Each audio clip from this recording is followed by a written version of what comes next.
है ना, स्थिर वैद्युत पढ़े। कौन चैप्टर पढ़े जी? स्थिर वैद्युत पढ़े, कूलम का नियम पढ़े, पढ़े है ना। तो उसमें क्या सब पढ़े? आवेश के बारे में पढ़े थे, आवेश क्या होता है, कूलम का नियम क्या होता है, इसके अलावा आवेश घनत्व के बारे में पढ़े थे, एनर्जी डेंसिटी के बारे में पढ़े थे। आवेश घनत्व कितने प्रकार का होता है? 3 प्रकार का आवेश घनत्व होता है। कौन कौन होता है? आवेश का रैखिक घनत्व, आवेश का पृष्ठ घनत्व, आवेश का आयतन घनत्व। तो आयतन घनत्व हम लोग पढ़े, कूलम का नियम डिटेल में पढ़े, परावैद्युतता क्या होता है वो हम लोग पढ़े, आपेक्षिक परावैद्युतता क्या होता है, रिलेटिव परमिटिविटी, ये सब हम लोग सब चीज पढ़े हैं। कूलम का नियम पढ़े, कूलम का नियम का सदिश रूप पढ़े, कूलम के नियम की सीमाओं को पढ़े, ठीक है ना। अध्यारोपण का सिद्धांत क्या होता है ये पढ़े, और आवेश की विभिन्न प्रकृति के बारे में हम लोग पढ़े, ठीक है। ये दूसरा चैप्टर है, इसमें हम लोग क्या पढ़ेंगे? विद्युत क्षेत्र के बारे में पढ़ेंगे, इलेक्ट्रिक फील्ड के बारे में पढ़ेंगे, ठीक है जी। तो लिखेंगे इसका पहला टॉपिक, दूसरा चैप्टर है, इसका पहला टॉपिक लिखेंगे विद्युत क्षेत्र, इलेक्ट्रिक फील्ड।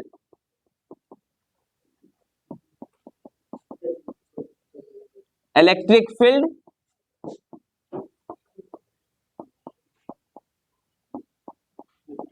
विद्युत क्षेत्र लिखिए।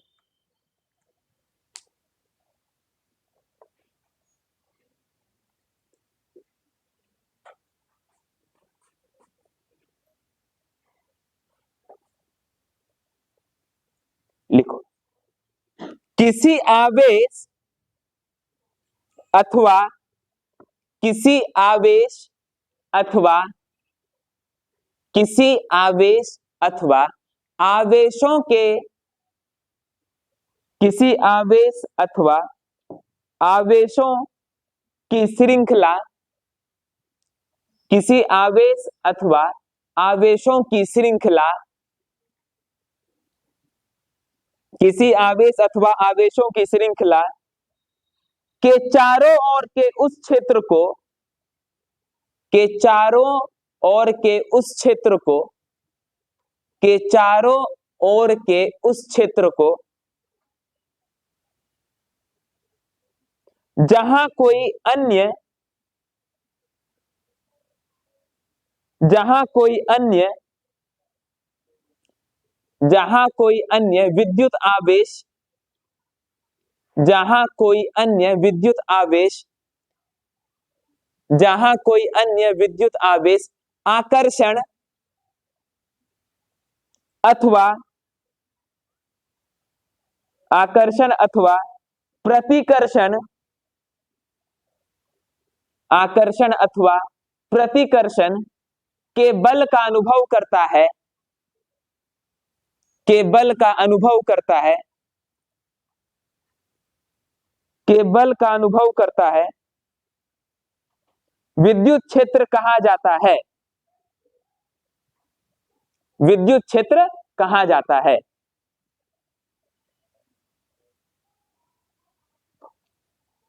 अब देखिए, ये जो परिभाषा लिखा है इसका क्या मतलब है, इसको समझते हैं। इसमें क्या बोल रहा है? किसी आवेश, क्या बोला? किसी आवेश या आवेशों की श्रृंखला, एक आवेश भी हो सकता है, एक से अधिक आवेश भी हो सकता है, ठीक है जी। इसके चारों ओर का वह क्षेत्र है ना, किसी आवेश या आवेशों की श्रृंखला के चारों ओर का वह क्षेत्र जहां पर आकर्षण अथवा प्रतिकर्षण बल का अनुभव कर सकता है। मतलब कि यदि हम लोग इसके आसपास का क्षेत्र, क्या है, ये सब है ना जी, ये सब क्या है, इस आवेश के आसपास का क्षेत्र है, ठीक है। तो इसके आसपास का वह क्षेत्र जहां पर कोई अन्य आवेश, यदि यहाँ पे कोई हम अन्य आवेश रख देते हैं, कैपिटल क्यू, बड़ा क्यू, तो ये जो आवेश है ये आकर्षण या फिर प्रतिकर्षण बल का क्या करेगा? अनुभव करेगा। ये जो आवेश है क्या करेगा बोलो? आकर्षण अथवा प्रतिकर्षण बल का क्या करेगा? अनुभव करेगा। तो इसी क्षेत्र को हम लोग क्या कहते हैं? विद्युत क्षेत्र कहते हैं। समझ गया ना? इसी क्षेत्र को क्या कहते हैं बोलो? विद्युत क्षेत्र कहते हैं। कोई दिक्कत नहीं। तो आवेश अथवा आवेशों की श्रृंखला के आसपास का वह क्षेत्र जहां पर कोई अन्य आवेश आकर्षण या प्रतिकर्षण बल का अनुभव करता है, उसे क्या कहते हैं? विद्युत क्षेत्र कहते हैं। कोई दिक्कत नहीं बाबू समझने में। जैसे देखो इसको हम ऐसे भी समझा देते हैं, फिर इंग्लिश में भी लिखाएंगे कि जैसे देखो ये जो विद्युत क्षेत्र है, या आगे एक चैप्टर आएगा चुंबकीय क्षेत्र, ठीक है ना, दो चीज होता है, विद्युत क्षेत्र, आगे के एक चैप्टर में पढ़ाएंगे क्या चीज? चुंबकीय क्षेत्र। ये जो भी क्षेत्र है, चाहे विद्युत क्षेत्र हो चाहे चुंबकीय क्षेत्र हो, इसको हम लोग इस प्रकार से समझ सकते हैं। जैसे देखो ये हॉटस्पॉट होता है, हॉटपॉट, गांव का लोग हॉटपॉट कहता है, ठीक है जी। तो हॉटपॉट जब हम लोग ऑन करते हैं मोबाइल में, तो दूसरा मोबाइल उससे कनेक्ट हो जाता है ना, वाईफाई। लेकिन यदि बहुत दूर, जैसे एक मोबाइल यहाँ पर है और दूसरा मोबाइल बहुत दूर हो, तो जुड़ेगा? वाईफाई जाएगा इस मोबाइल का उसमें? नहीं ना जाता है। तो एक निश्चित दूरी तक ही जा सकता है। इसका हॉटस्पॉट दूसरे में एक निश्चित दूरी तक ही ना जा सकता है, उसके बाहर तो नहीं चलेगा वाईफाई, चलेगा? अभी जिस माइक से हम बोल रहे हैं, तो एक निश्चित दूरी पे रहेगा यदि मोबाइल के, तभी ना ये आवाज रिकॉर्ड होगा। अगर इससे ज्यादा दूरी पर मोबाइल ले जाएंगे तब रिकॉर्ड होगा? नहीं ना होगा। तो उसी प्रकार से यहाँ पे भी वही चीज काम कर रहा है। मान लो एक आवेश यहाँ पर है, तो इससे किसी निश्चित दूरी पे रखेंगे तभी इस आवेश पर बल लगेगा। यदि इस आवेश को बहुत दूर रख देंगे अनंत पर, तब इस पर थोड़े बल लग पाएगा, इसके कारण नहीं ना लगेगा। तो जितना दूरी पर इस आवेश पर बल लगेगा इसके कारण, वही इसका विद्युत क्षेत्र होगा। समझ गया ना? तो इस आवेश के कारण किसी अन्य आवेश पर जितनी दूरी तक बल लग सकता है, उसी को इस आवेश का क्या कहेंगे? विद्युत क्षेत्र कहेंगे। समझ गया ना? मतलब इतना दूरी तक इसका प्रभाव रहेगा, इसका एरिया कह सकते हैं, इसका एरिया वहीं तक है, उसके बाहर इसका एरिया नहीं। समझ गया? कोई दिक्कत नहीं। चलो अंग्रेजी में लिखेंगे।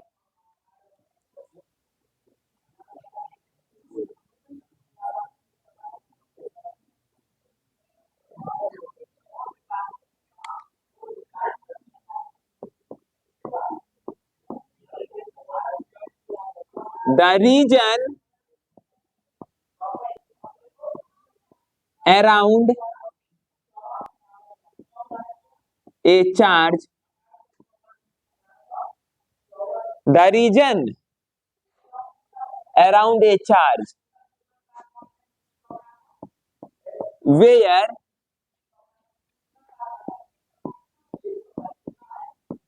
another charge can experience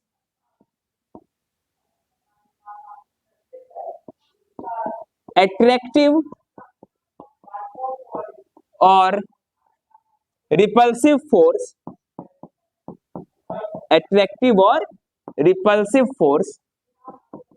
is known as electric field, of that charge। ठीक है? The region around a charge where another charge can experience attractive or repulsive force is known as electric field of that charge। समझ गए जी? लिख लीजिए।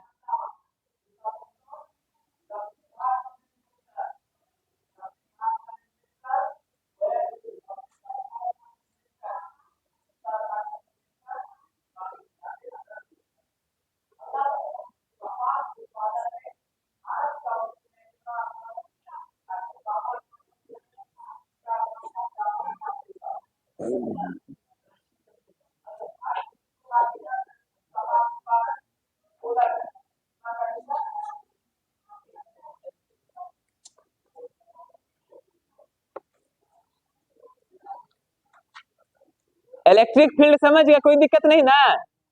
समझ गए जी? उज्जवल समझ गया? ठीक है। अब देखो इस पे हम लोग और चर्चा करेंगे इलेक्ट्रिक फील्ड पे अभी।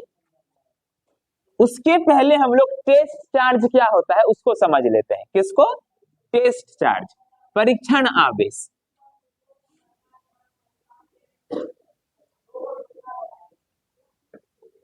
तो लिखेंगे टेस्ट चार्ज।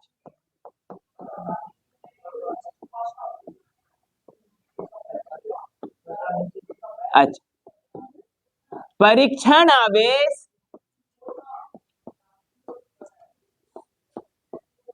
है ना, टेस्ट चार्ज या परीक्षण आवेश।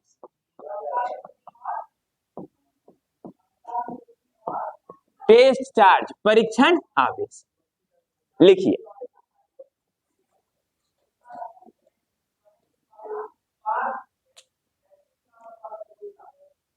टेस्ट चार्ज,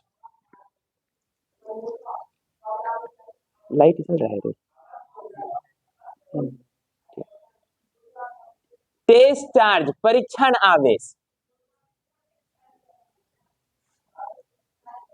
हम लोग देखें विद्युत क्षेत्र क्या होता है, यहां एक चार्ज रखे हुए हैं, तो इसके आसपास का वह क्षेत्र जहां पर कोई अन्य आवेश लाने पर इस पर क्या होगा, या तो आकर्षण बल लगेगा या तो प्रतिकर्षण बल लगेगा, होगा कि नहीं।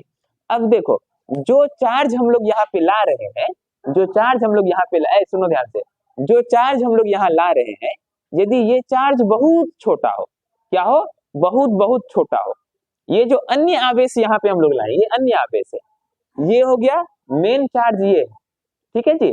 और यहाँ पे ये हम लोग कोई दूसरा चार्ज लेके आए हैं, ठीक है जी। तो ये यदि चार्ज बहुत छोटा हो, क्या हो जी, बहुत बहुत छोटा हो, और इस चार्ज के कारण, इस चार्ज के कारण यहाँ पर इलेक्ट्रिक फील्ड में कोई परिवर्तन नहीं हो, विद्युत क्षेत्र में कोई परिवर्तन नहीं हो, तो ऐसे आवेश को परीक्षण आवेश कहा जाता है ना। यदि इस आवेश का परिमाण क्या हो, बहुत बहुत बहुत छोटा हो, और इसके कारण विद्युत क्षेत्र में कोई भी असर ना पड़े, इसके आने से विद्युत क्षेत्र में कोई भी असर ना पड़े, तो इस आवेश को हम लोग क्या कहेंगे, परीक्षण आवेश कहेंगे, टेस्ट चार्ज कहेंगे। देखो इसका नाम क्या है, टेस्ट चार्ज, क्या नाम है जी, टेस्ट चार्ज। तो इसका उपयोग किस लिए होगा, टेस्ट करने के लिए, इसका उपयोग किस लिए होगा बोलो, टेस्ट करने के लिए, परीक्षण करने के लिए। और इसका मान क्या होता है, हमेशा याद रखना, टेस्ट चार्ज का मान लगभग शून्य होता है ना। टेस्ट चार्ज बहुत छोटा चार्ज होता है, परीक्षण आवेश क्या होता है, बहुत छोटा होता है, और इसका मान क्या होता है, लगभग शून्य होता है। इसका मान क्या होता है बोलो जी, लगभग शून्य होता है। और परीक्षण आवेश का क्या काम है, इसका उपयोग किया जाता है चेक करने के लिए, किसी चीज को चेक करने के लिए, समझ गए जी, समझ गए ना। इसका नाम ही है टेस्ट चार्ज, परीक्षण आवेश। तो इसका उपयोग किस चीज में होगा बोलो, टेस्ट करने के लिए, समझ गए। हाँ, और इसका टेस्ट चार्ज जो होता है, परीक्षण आवेश, इसका मान क्या होता है, बहुत बहुत छोटा होता है। क्या होता है जी बोलो, बहुत बहुत छोटा होता है परीक्षण आवेश का मान। समझे, कोई दिक्कत नहीं जी। लिखो इसका परिभाषा। यदि यदि किसी आवेश, यदि किसी आवेश का मान, यदि किसी आवेश का मान बहुत छोटा हो, यदि किसी आवेश का मान बहुत छोटा हो, और उसके कारण, और उसके कारण विद्युत क्षेत्र में, और उसके कारण विद्युत क्षेत्र में, और उसके कारण विद्युत क्षेत्र में कोई परिवर्तन ना हो, और उसके कारण विद्युत क्षेत्र में कोई परिवर्तन ना हो, तो ऐसे आवेश को, तो ऐसे आवेश को परीक्षण आवेश कहते हैं। तो ऐसे आवेश को परीक्षण आवेश कहते हैं। तो परीक्षण आवेश किसे कहते हैं जी, यदि आवेश का मान क्या हो, बहुत छोटा हो, और उसके कारण विद्युत क्षेत्र पर कोई असर ना पड़े, तो ऐसे आवेश को क्या कहते हैं, परीक्षण आवेश कहते हैं। अंग्रेजी में लिखेंगे।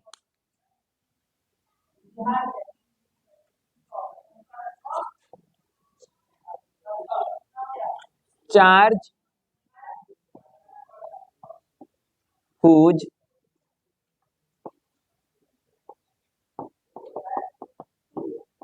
magnitude is very small, charge whose magnitude is very small and which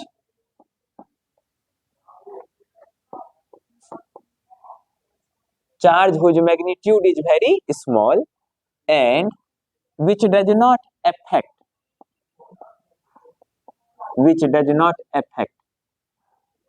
and which does not affect electric field and which does not affect electric field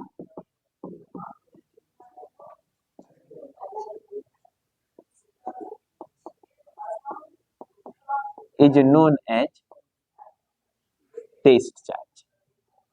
Charge whose magnitude is very small and which does not affect electric field is known as test charge. कोई दिक्कत नहीं? ठीक है। अच्छा, इसको ना हम लोग इट इज डिनोटेड बाय, हम लोग इसको Q के नीचे O इससे सूचित करेंगे, इसे QO से सूचित किया जाता है।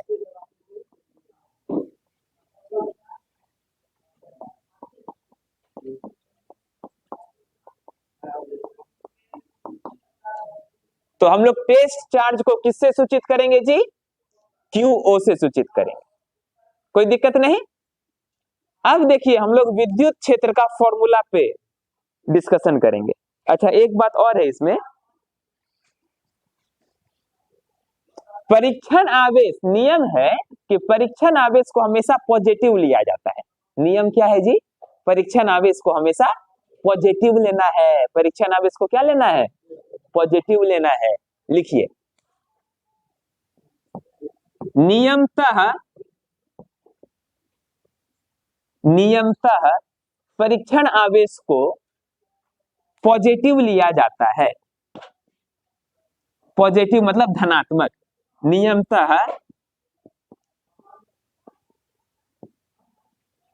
परीक्षण आवेश को धनात्मक पॉजिटिव लिया जाता है। नियमतः परीक्षण आवेश को क्या लिया जाता है जी? धनात्मक पॉजिटिव लिया जाता है। कोई दिक्कत नहीं, अंग्रेजी में लिख दो, test charge is taken as positive.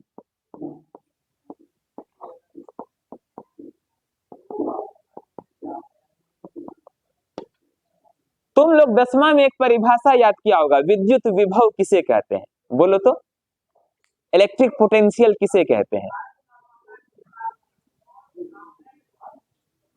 विद्युत विभव किसे कहते हैं?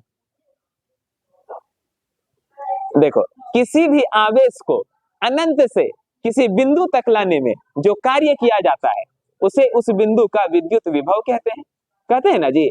तो उसमें भी क्या हो रहा है, किसी आवेश को हम लोग अनंत से किसी बिंदु तक ला रहे हैं ना।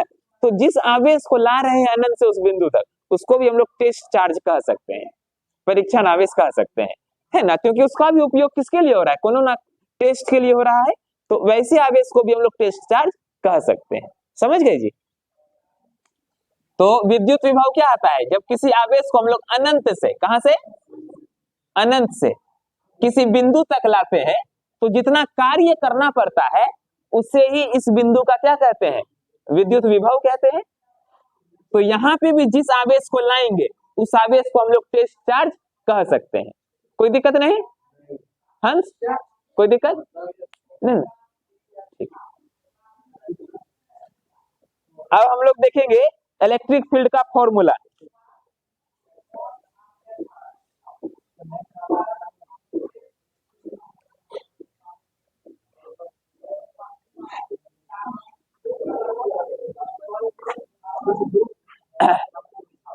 अगर आज इसमें आवाज नहीं आएगा तो कल फिर यही पढ़ाएंगे। अगर आज गलती से इसमें आवाज नहीं आ रहा होगा, कैसे चेक किया जाता है?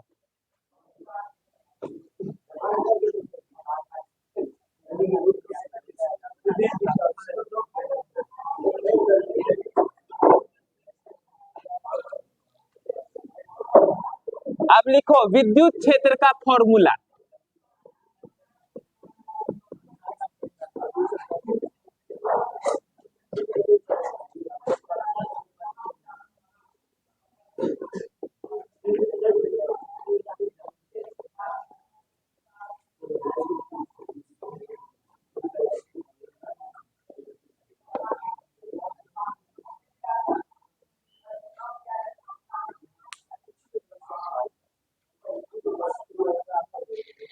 देखो यहां हम लोग समझेंगे, मान लेते हैं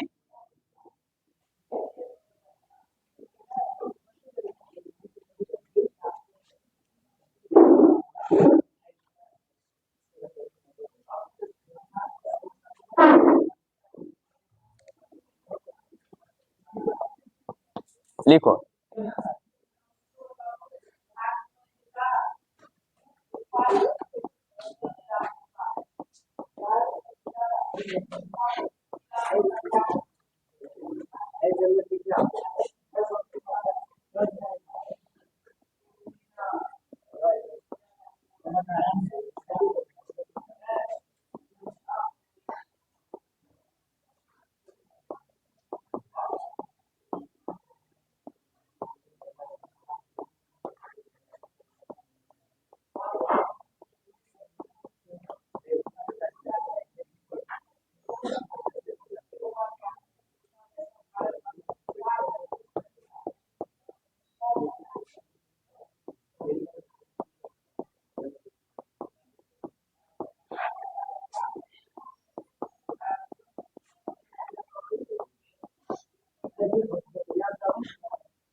इंग्लिश में भी लिखा हुआ है नीचे।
लिख लिए, कोई दिक्कत नहीं।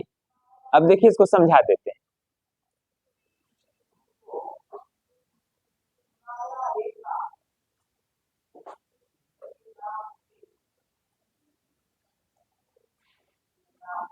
देखिए मान लेते हैं विद्युत क्षेत्र है, विद्युत क्षेत्र बहुत बड़ा भी हो सकता है।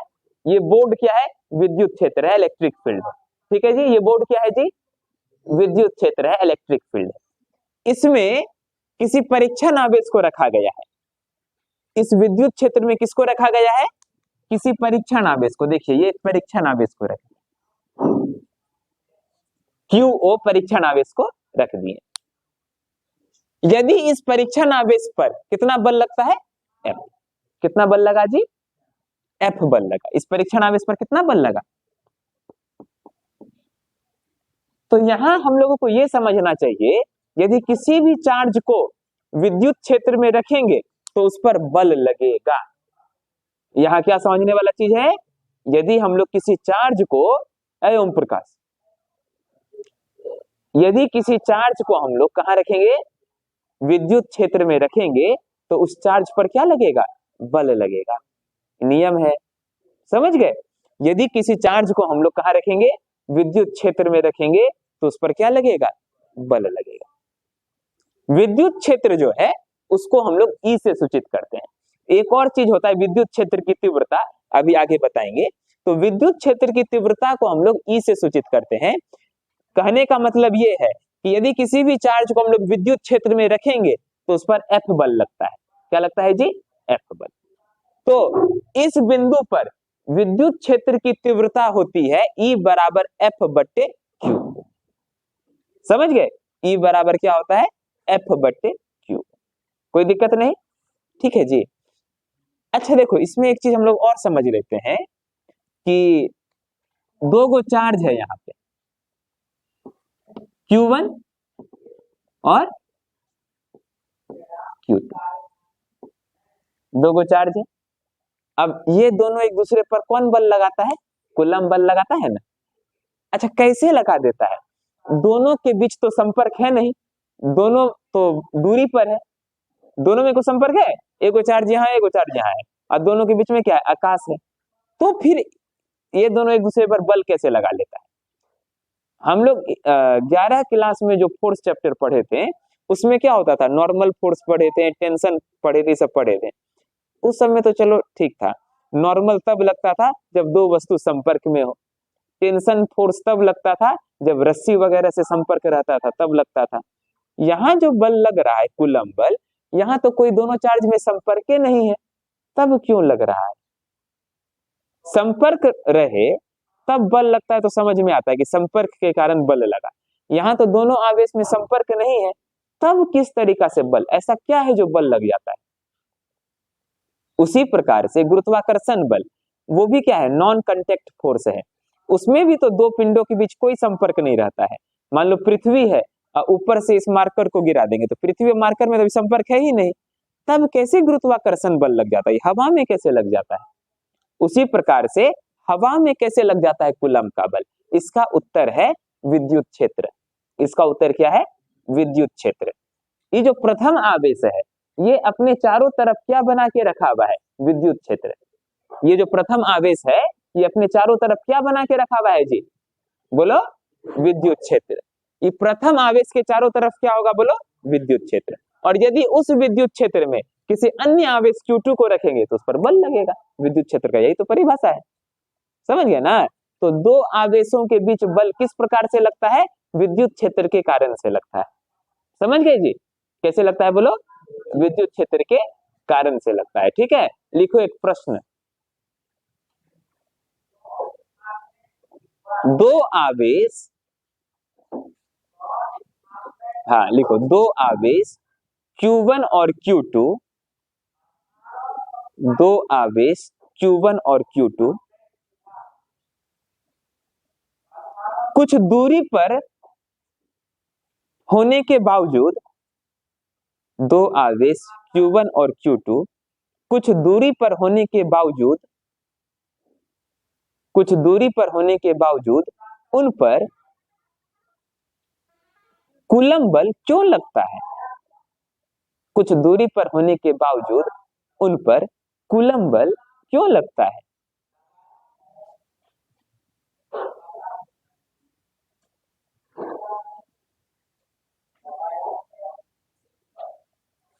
इसी क्वेश्चन को अंग्रेजी में भी लिख देते हैं। why do two charges Q1 and Q2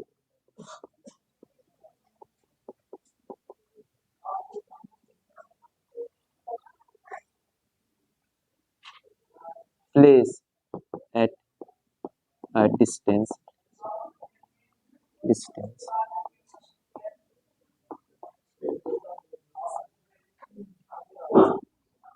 experience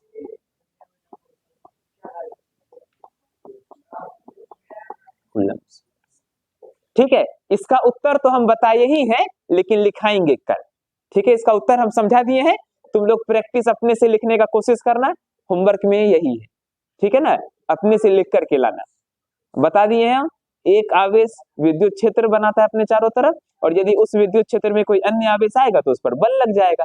ठीक है ना, यही उत्तर कल लिख करके लाना है, होमवर्क हो गया। क्या था क्वेश्चन? दो आवेश है Q1 और Q2, उन दोनों के बीच कुछ दूरी होते हुए भी उन पर बल क्यों लगता है? हाँ, उन पर कूलम बल क्यों लगता है? दो आवेश दिया है Q1 और Q2, ये दोनों आपस में कुछ दूरी पर स्थित है, लेकिन फिर भी इन दोनों पर कूलम बल क्यों लगता है? संपर्क में तो नहीं है, लेकिन फिर भी कूलम बल लगता है। इसका कारण हम बताए थे विद्युत क्षेत्र, इसका कारण बताए थे इलेक्ट्रिक फील्ड। ठीक है जी, तो पहला आवेश जो है अपने आसपास क्या उत्पन्न करता है? विद्युत क्षेत्र उत्पन्न करता है, और इसी विद्युत क्षेत्र में जब दूसरे आवेश को रखा जाता है तो उस पर आकर्षण या विकर्षण बल लगता है। समझ गए ना, यही बात लिखेंगे उत्तर में, लिखो।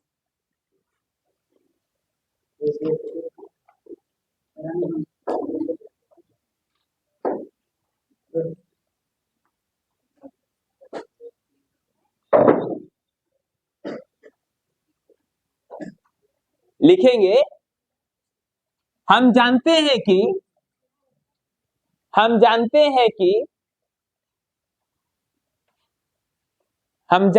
कि कोई भी आवेश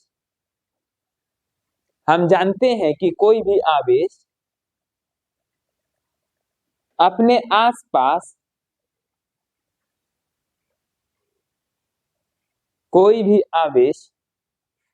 आसपास विद्युत क्षेत्र उत्पन्न करता है।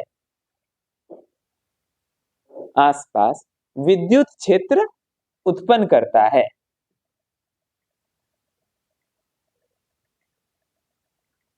अपने आसपास विद्युत क्षेत्र उत्पन्न करता है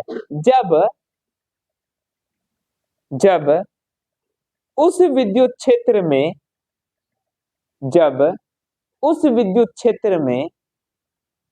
किसी अन्य आवेश को रखा जाता है, जब उस विद्युत क्षेत्र में किसी अन्य आवेश को रखा जाता है तो उस पर आकर्षण या प्रतिकर्षण बल लगता है। तो उस पर आकर्षण या प्रतिकर्षण बल लगता है। प्रतिकर्षण बल लगता है। कोई दिक्कत नहीं? चलिए जी, अगला टॉपिक लिखेंगे, विद्युत क्षेत्र की तीव्रता।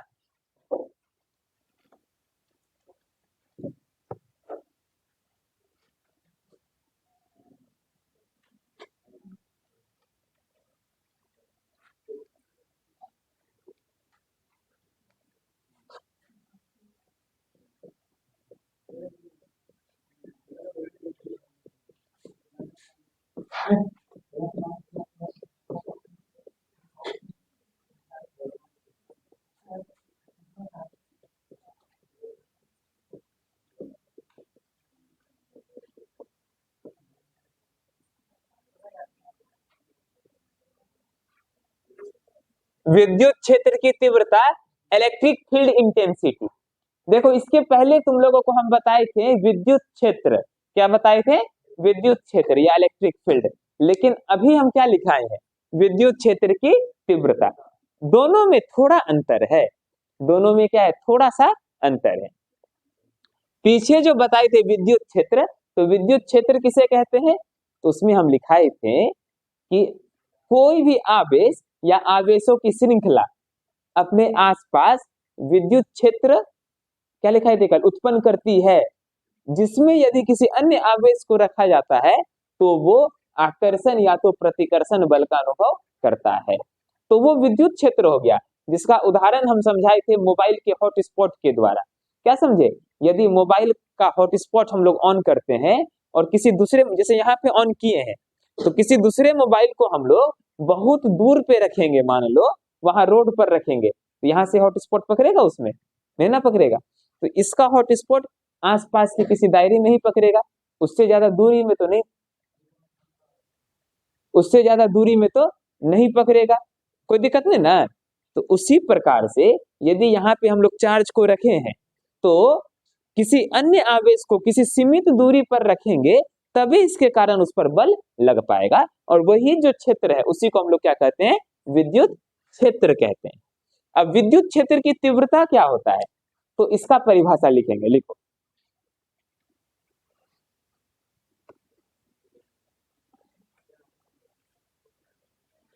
लिखो, विद्युत क्षेत्र के किसी बिंदु पर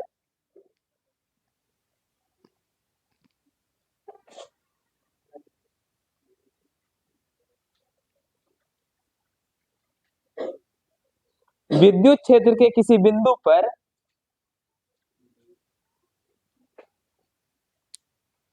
विद्युत क्षेत्र के किसी बिंदु पर विद्युत क्षेत्र के किसी बिंदु पर प्रति एकांक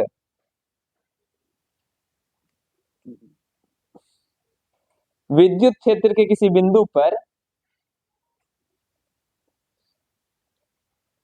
प्रति एकांक परीक्षण आवेश पर प्रति एकांक परीक्षण आवेश पर प्रति एकांक परीक्षण आवेश पर लगने वाले बल को लगने वाले बल को लगने वाले बल को विद्युत क्षेत्र की तीव्रता कहते हैं।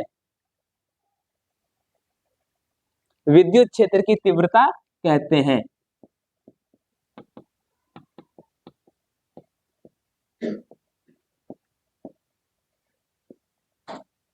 फिर लिखेंगे आगे, यह एक सदिश राशि है,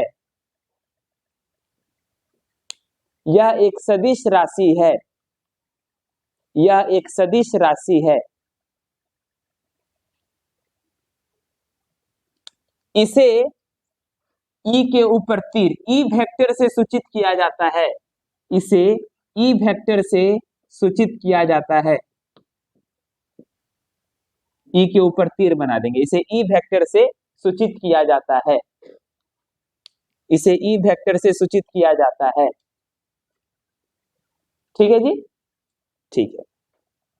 अब इसको हम लोग अंग्रेजी में लिख लेते हैं।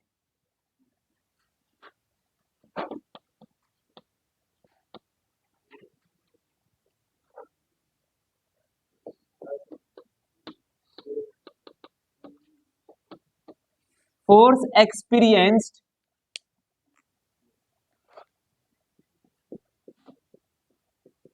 पर यूनिट टेस्ट चार्ज,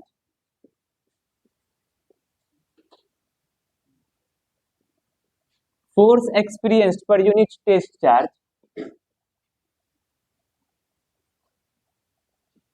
बाय अ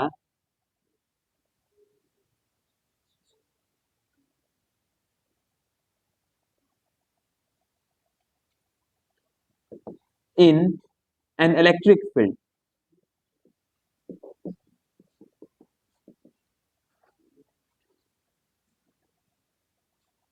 या in electric field,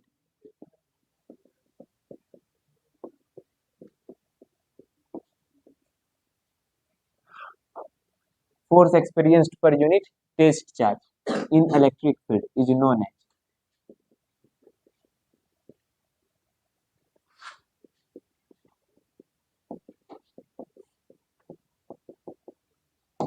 electric field intensity. Force experienced per unit test charge in electric field is known as electric field intensity. ठीक है, it is a vector quantity. यह क्या है? वेक्टर क्वांटिटी है, सदिश राशि.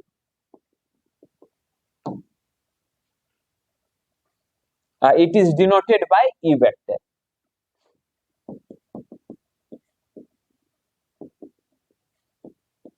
It is denoted by E vector. नीचे formula लिख लेंगे कल जो लिखाए थे, ई वेक्टर बराबर एफ वेक्टर बटे क्यू. ई वेक्टर बराबर एफ वेक्टर बटे क्यू.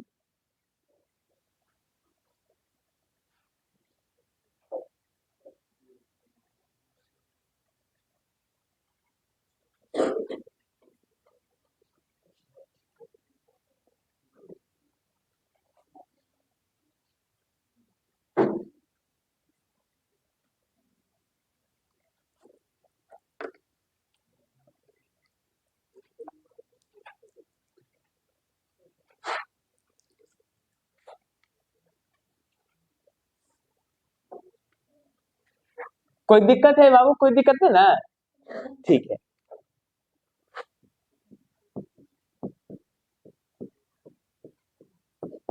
ये इसका सदिश रूप हो गया. इसी का बोलेगा अदिश रूप लिखने के लिए. हाँ, तो इसका अदिश रूप स्केलर फॉर्म क्या हो जाएगा? तीर हटा देंगे, ई बराबर एफ बटे क्यू.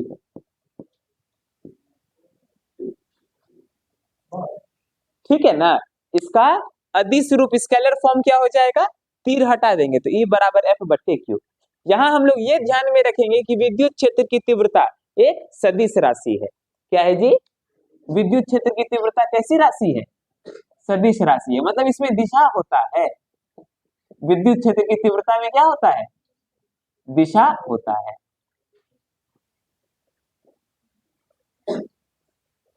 विद्युत क्षेत्र की तीव्रता सदिश राशि है, इसमें दिशा होता है.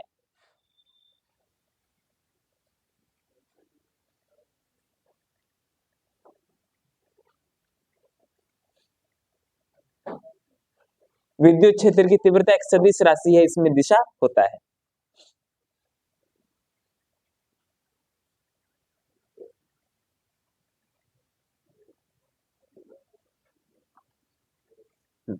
अब इसका एसआई मात्रक क्या? अच्छा, एक बात पहले एसआई मात्रक पे, चलो एसआई मात्रक चर्चा कर लेते हैं. इसका एसआई मात्रक क्या होगा? देखो, एफ का एसआई मात्रक न्यूटन बटे आवेश का एसआई मात्रक कूलम. तो न्यूटन प्रति कूलम. ठीक है ना? एसआई मात्रक क्या हो गया? न्यूटन प्रति कूलम. नहीं हो गया? तो विद्युत क्षेत्र की तीव्रता का एसआई मात्रक न्यूटन प्रति कूलम. फोर्स का एसआई मात्रक न्यूटन और आवेश का एसआई मात्रक कूलम. तो न्यूटन प्रति कूलम. इसका एक और एसआई मात्रक होता है, या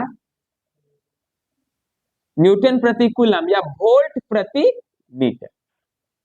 ये भी होता है ना? न्यूटन प्रति कूलम या वोल्ट प्रति मीटर. वोल्ट प्रति मीटर को हम लोग ऐसे लिख सकते हैं, Vm-1. और न्यूटन प्रति कूलम को क्या लिख सकते हैं? Nc-1.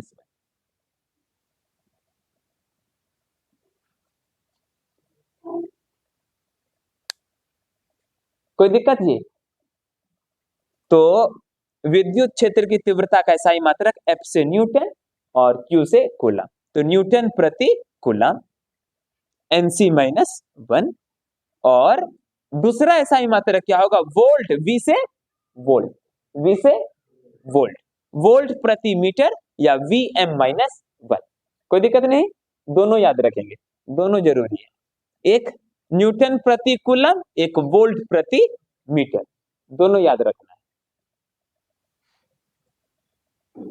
अच्छा, इसका वीमा क्या हो जाएगा? डायमेंशन. वीमा निकालो जल्दी से.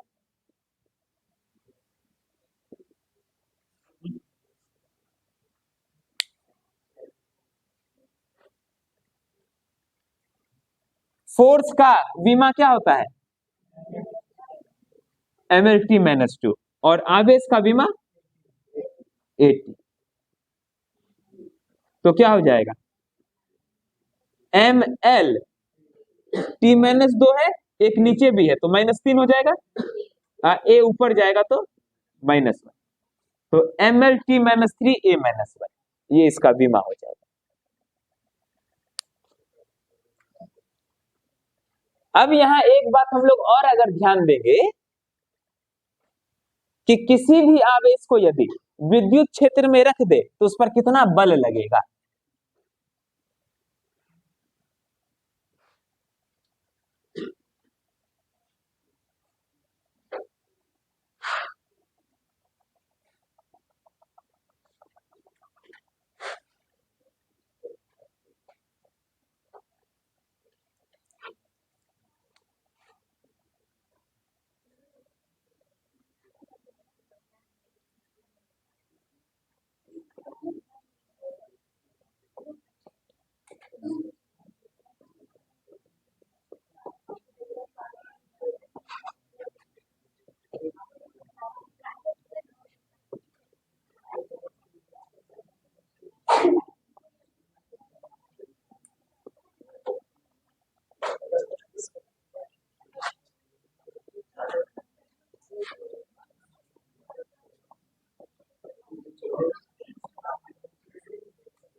देखो, विद्युत क्षेत्र के किसी बिंदु पर रखे आवेश पर लगने वाला बल, विद्युत क्षेत्र, मान लो Q आवेश को हम लोग विद्युत क्षेत्र में रख दिए, ये विद्युत क्षेत्र है, E वेक्टर। विद्युत क्षेत्र को हम लोग किससे, विद्युत क्षेत्र की तीव्रता को किससे सूचित करते हैं? E वेक्टर से। और ये तीर क्या बता रहा है कि विद्युत क्षेत्र की तीव्रता का की जो दिशा है वो इधर है ना, इस तरह पे। इस विद्युत क्षेत्र में हम Q आवेश को रख दिए हैं तो उस पर कितना बल लगेगा, कितना लगेगा है? नहीं पता है? पता रखो, विद्युत क्षेत्र के किसी बिंदु पर रखे आवेश पर लगने वाला बल होता है F बराबर QE। F बराबर Q, या F वेक्टर सदिश में कैसे लिखेंगे? F वेक्टर बराबर Q गुना E वेक्टर। ये कहां से आया? वही गुना कर दिए, भागा से कोई गुना। E बराबर क्या था? हम जानते हैं कि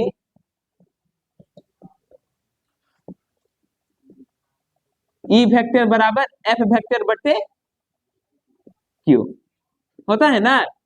तो F, हाँ कोई बात नहीं, Q भी चलेगा, परिभाषा में Q लिख दिए थे लेकिन अब Q भी चलेगा। तो F बराबर क्या हो जाएगा?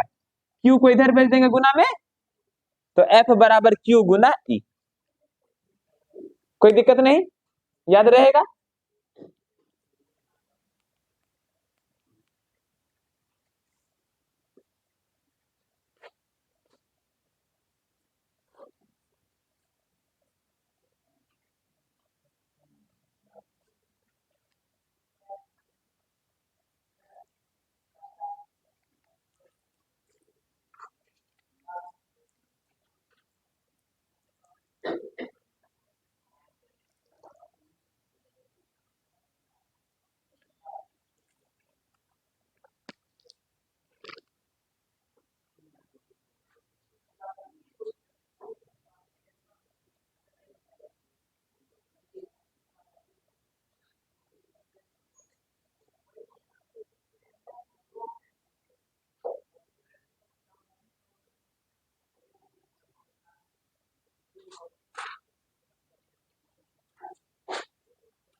ठीक है,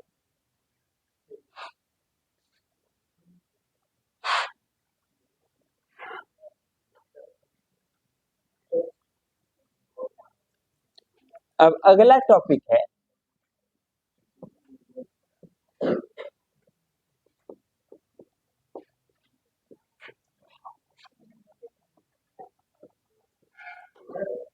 हाँ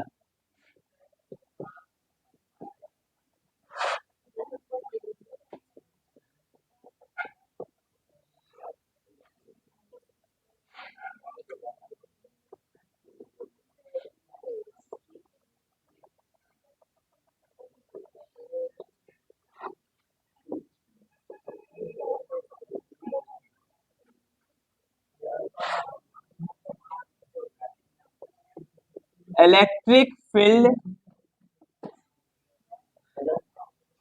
intensity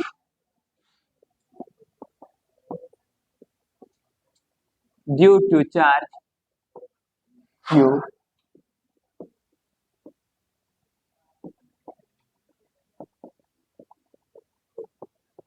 at a distance r।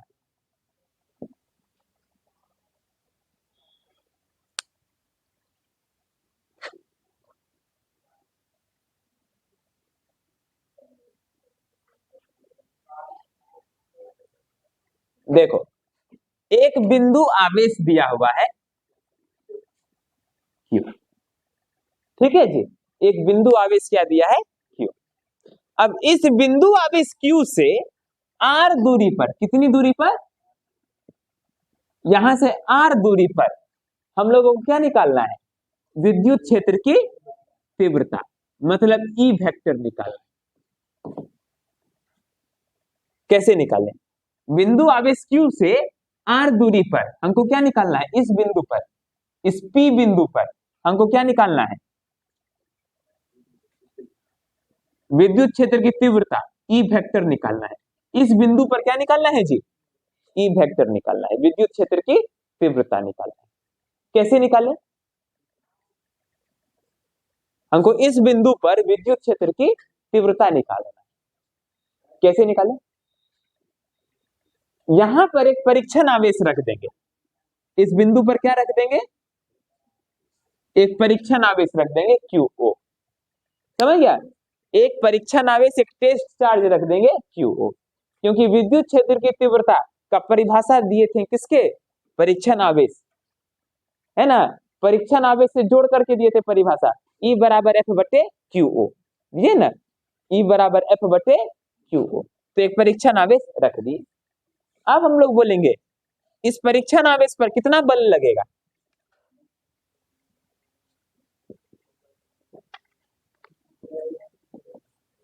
माना कि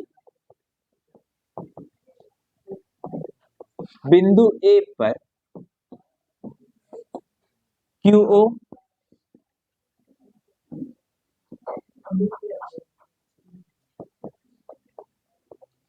पर QO परीक्षण आवेश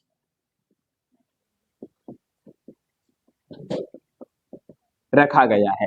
माना कि बिंदु A पर QO परीक्षण आवेश रखा गया है, कोई दिक्कत,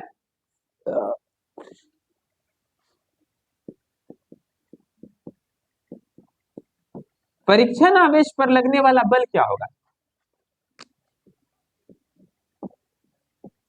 परीक्षण आवेश मतलब टेस्ट चार्ज,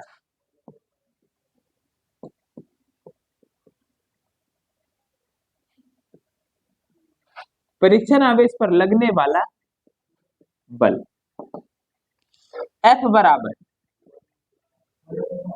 1/4 पाई गुने Q गुने QO बटे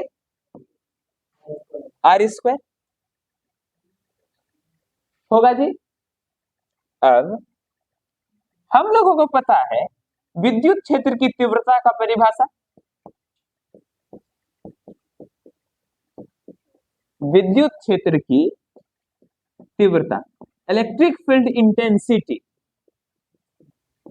E वेक्टर, इसी को बोलते हैं इलेक्ट्रिक फील्ड इंटेंसिटी।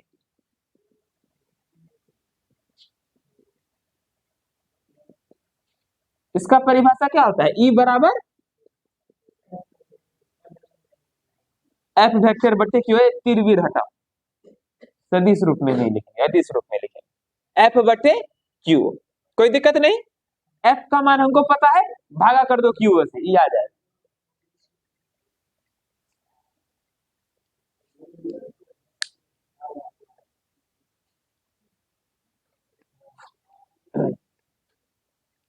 अंजलि आई आज, हमको लगा नहीं आई, चुपचाप बैठल।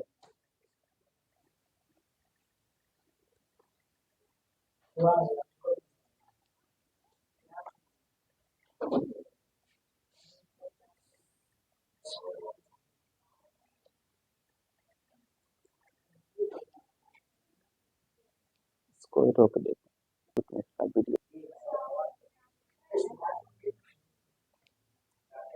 चलो बस कुछ नहीं करना है, एफ और क्यू को भागा कर दो।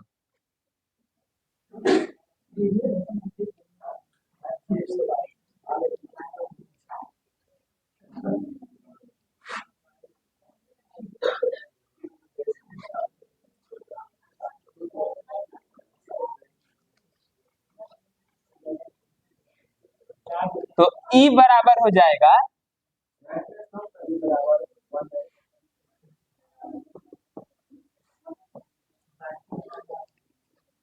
आप बट्टे में देखो एफ बट्टे में Q O, Q O Q O cut गया, ई बराबर 1/4 पाई एप्सिलॉन गुने क्यू बट्टे में, ये फॉर्मूला बन गया, इसको याद रखना है।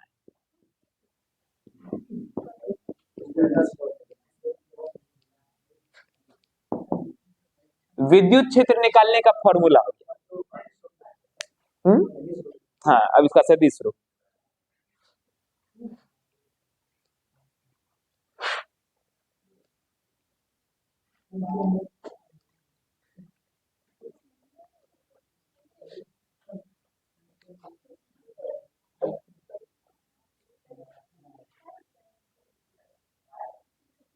ये हो गया इसका अदिश रूप। इसका सदिश रूप क्या होगा, ई वेक्टर बराबर 1/4 पाई एप्सिलॉन गुने क्यू बट्टे आर स्क्वायर, आर के ऊपर टोपी।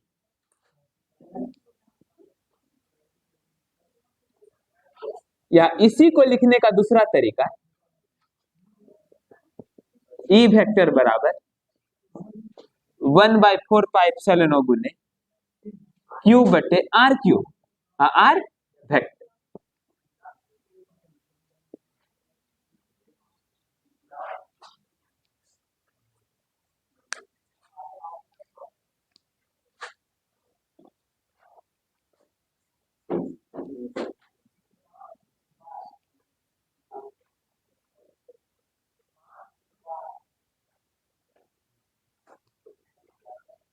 तो ये जो हम लोग निकाले हैं, ये क्या निकाले हैं, बिंदु आवेश Q से R दूरी पर क्या निकाले, ये जो फॉर्मूला आया है, बिंदु आवेश Q से R दूरी पर विद्युत क्षेत्र की तीव्रता का फॉर्मूला, समझ गया। E बराबर क्या हो गया, 1/4 पाई एप्सिलॉन गुने क्यू बटे आर। ये जो विद्युत क्षेत्र की तीव्रता का फॉर्मूला है, ये कूलम के नियम से मिलता जुलता ही। कूलम के नियम में क्या था, 1/4 पाई एप्सिलॉन गुने Q1 गुना Q2 बटे आर स्क्वायर, जहाँ Q1 गुना Q2 की जगह केवल एक ठो Q है, बाद बाकी चीजों से में 1/4 पाई एप्सिलॉन बट्टे में आर स्क्वायर सेम ही चीज है। केवल कूलम के नियम में क्या था, Q1 गुने Q2 बटे आर स्क्वायर, और यहाँ पे क्या है, केवल एक ठो Q, इतना ही अंतर।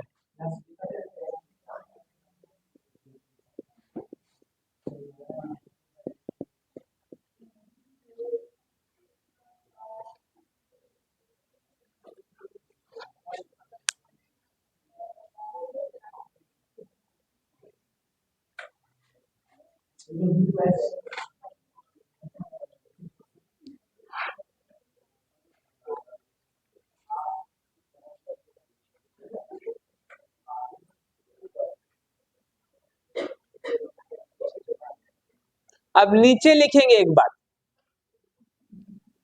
नोट लिखो, नोट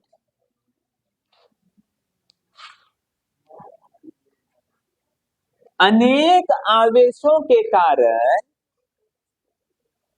नोट लिखो, लिखो अनेक आवेशों के कारण, अनेक आवेशों के कारण परिणामी विद्युत क्षेत्र, अनेक आवेशों के कारण परिणामी विद्युत क्षेत्र ज्ञात करने के लिए, परिणामी विद्युत क्षेत्र ज्ञात करने के लिए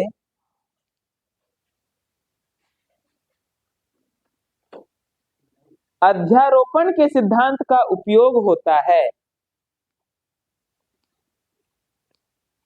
ज्ञात करने के लिए अध्यारोपण के सिद्धांत का उपयोग होता है।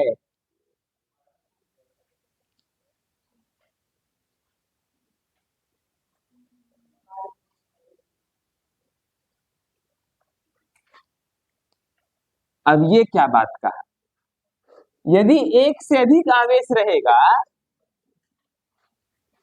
क्या रहेगा, एक से अधिक आवेश रहेगा और उसके कारण हम लोगों को विद्युत क्षेत्र की तीव्रता ज्ञात करना है, तो कैसे ज्ञात करेंगे, अध्यारोपण के सिद्धांत के अनुसार ज्ञात करेंगे।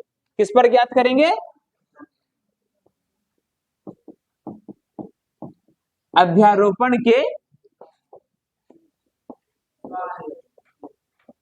सिद्धांत, अध्यारोपण के सिद्धांत के अनुसार हम लोग ज्ञात करेंगे। उदाहरण के लिए मान लो बहुत सारा आवेश रख दिया, Q1, Q2, Q3, Qn, ऐसा करके बहुत सारा आवेश दे दिया, ठीक है जी, सभी बिंदु आवेश। अब इन सब के कारण हम लोगों को इस बिंदु पर क्या निकालना है, विद्युत क्षेत्र की तीव्रता निकालना है। कैसे निकालेंगे, इस Q1 आवेश के कारण निकाल लेंगे, फिर Q2 आवेश के कारण, फिर ऐसा करते करते Qn और सब के कारण निकाल लेंगे, E1 वेक्टर,